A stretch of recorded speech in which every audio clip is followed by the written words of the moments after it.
What's up, everybody? Thralls here once again. I'm Necrotic Nick, and I have yet another album review for you. And, well, alright, this is a band that you guys in the comments have been asking, us to review for actually years now. In fact, I wasn't reminded that this band came out with an album until I actually saw that Melty had put up a review for it. I was like, oh yeah, you know what? Let's go over this band finally because people have been talking about them for years. They do seem like the most hyped up melodeath / groove metal band out there right now. Maybe it's finally time to actually sit down and check this band out. So that's what I did. And today we are going over the latest offering from Orbit Culture, Death Above Life. This also comes out on the 3rd of October on Century Media Records. This band formed in 2013 in Sweden. This is their 5th album overall and legit the first time I have ever listened to a full album of theirs. I've heard tracks here and there in passing, and generally it's well after the album was released, which generally didn't stop the fans of this band from commenting and say, hey, you're going to review the new Orbit Culture? It's like, well, it's not that new. It came out 3 months ago. To which that means nothing to some of the diehards of this band because they're very passionate and they're like, yeah, just, if you could review it. And then, well, we didn't. It is not as though we've been directly snubbing this band. It's just there's a lot of releases out there that we've wanted to cover and they just happen to come out on weeks that have been particularly busy. And this one, I ended up kind of covering everything I wanted to cover, except for one space available, and I figured, you know what, why not? So as I said, this band is categorized as melodic death metal meets groove metal. And first off, I am basing everything I'm about to say on this one album, the only album that I have listened to by them. And I would say that that is only partially correct.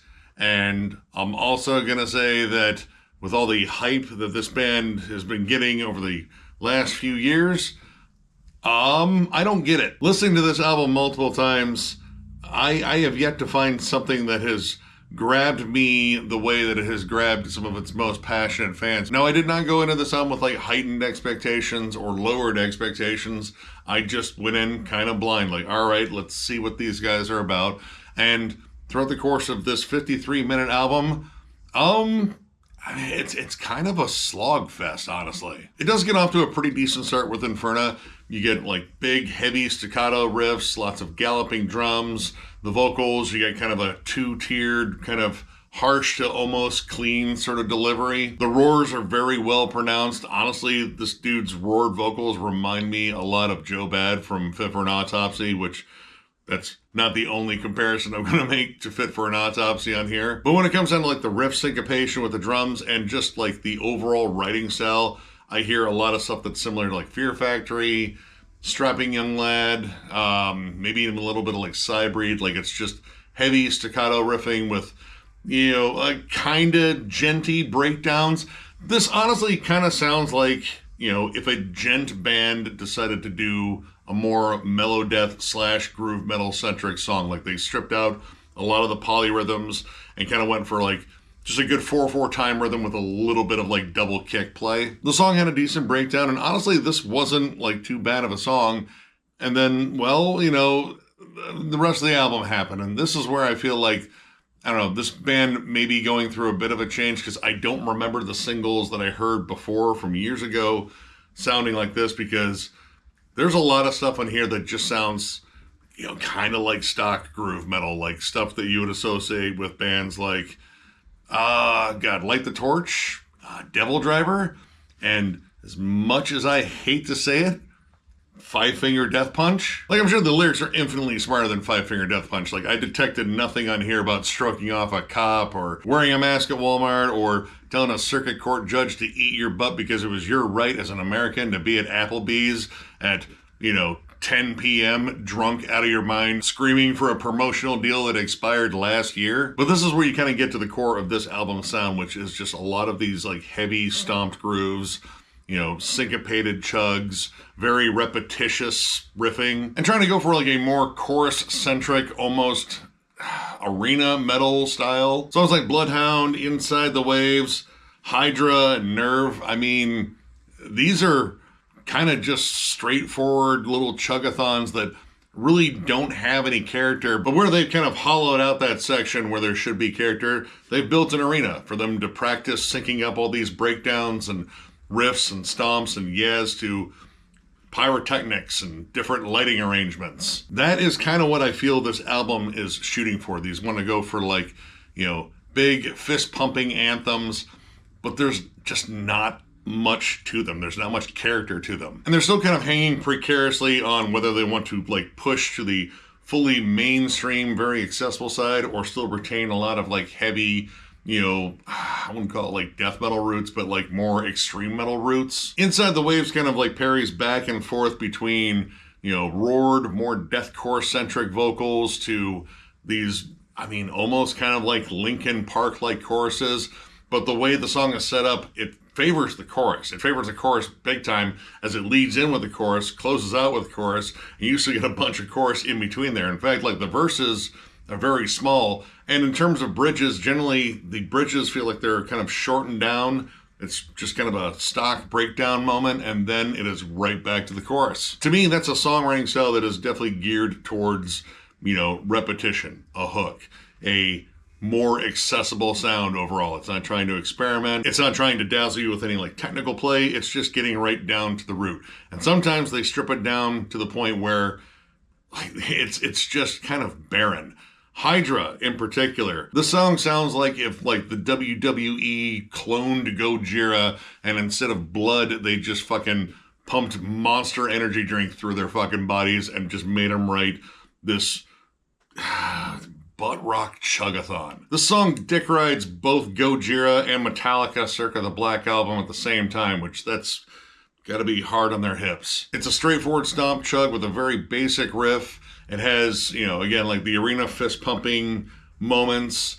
It sounds like someone should be walking out to this in a wrestling match, and it's unbearably bland. The same thing goes for Nerve, albeit I feel like it tries a little bit harder in terms of like, you know, some more transitions, some more riff changes, but everything feels rushed to get to the chorus on that song. You get this really nice, pleasant, clean melody. It builds rather well, but very quickly from this melody. And then all of a sudden you're in this stock kind of like chuggy verse part. And then all of a sudden you're just launched headlong on the chorus, which the chorus might be longer than any of the verses on here. Again, like, it kind of shows you what kind of gear this band was in terms of like writing these songs, or at least the gear that I think they were in. Remember, I don't really have a lot to compare this band to in terms of their previous work, just like a handful of songs. But even those songs sounded different than these. But this song represents like another issue that I had. There are parts that do need to be kind of stretched out and allowed to breathe in order for them to sink in, because some of these riffs just come and go. Some of these melodies just disappear into the background in favor of a big, chuggy, riffy, dumb stomp. And I think those moments that have like a little bit of melody, character, dynamic, I think they need to kind of, you know, hang on to them a little bit longer, because the other issue is they draw out essentially the most repetitive stuff on here. Like a lot of these songs are much longer than they rightfully need to be. This album is hellishly repetitive, and with a lot of the riffs being like basic syncopated chugs for the most part, it's not terribly that interesting, and the songs really don't stand apart. Like the title track on here is essentially one riff.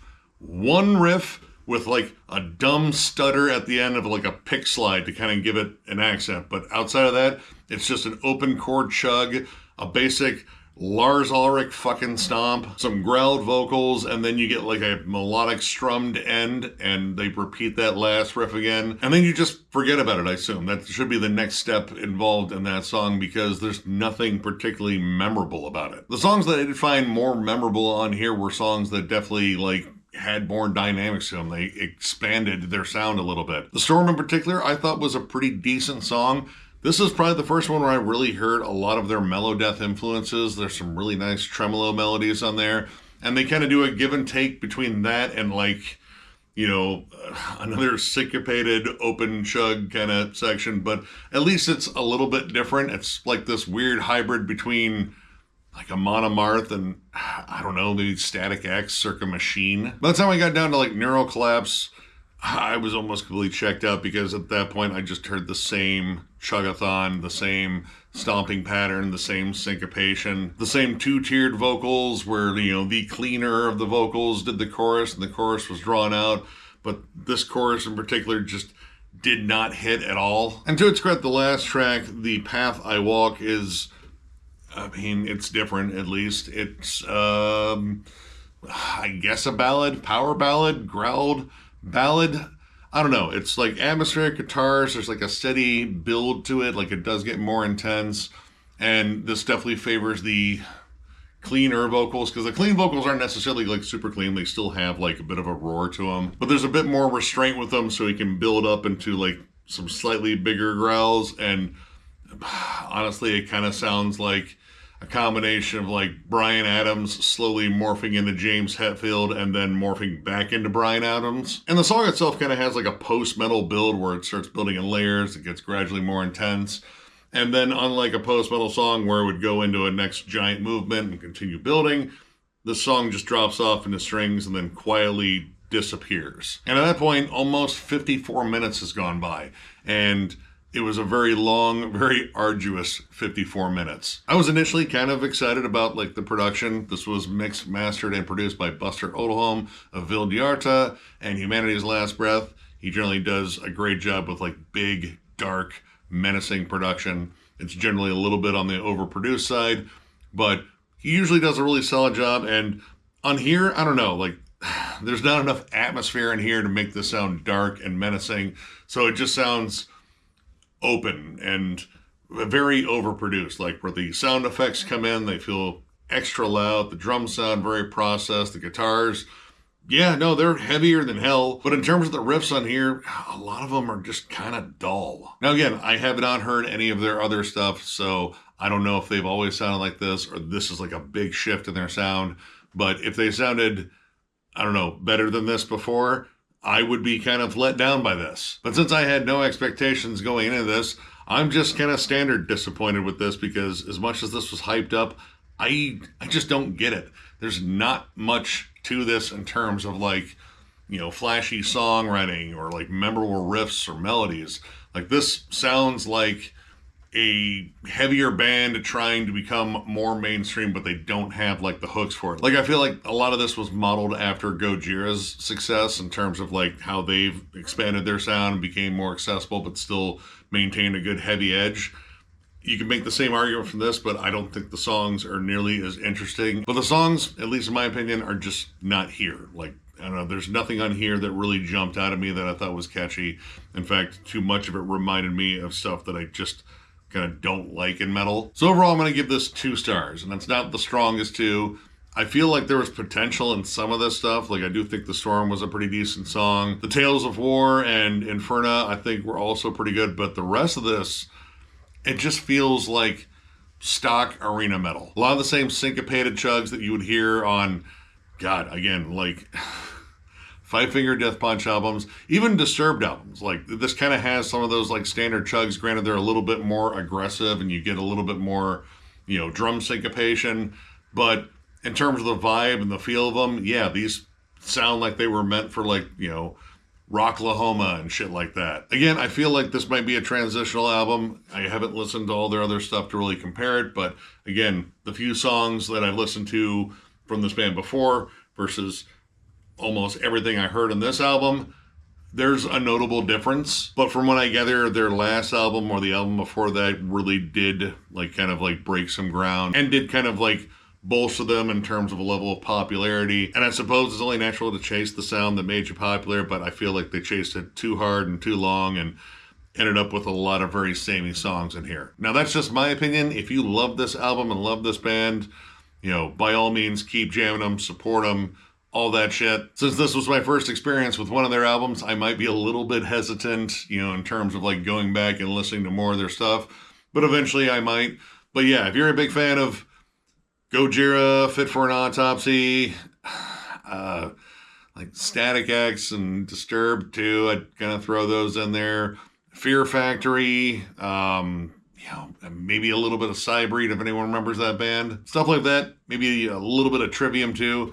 Check this out, give it a whirl. Who knows, you might really dig it. So if you enjoyed this review, give it a thumbs up. And if you are new to the channel, subscribe, because we do stuff like this all the time. We also have memberships. They're only 99 cents. And our Lone Perk is doing a members only live stream, which we'll probably do sometime this month, probably later this month. We'll definitely let you know. A lot of it hinges on how well both Shred and John are doing. Again, John is still recovering from massive dental surgery, and Shred is still handling some family affairs that need to be handled. So send them the best. They could probably use it right now.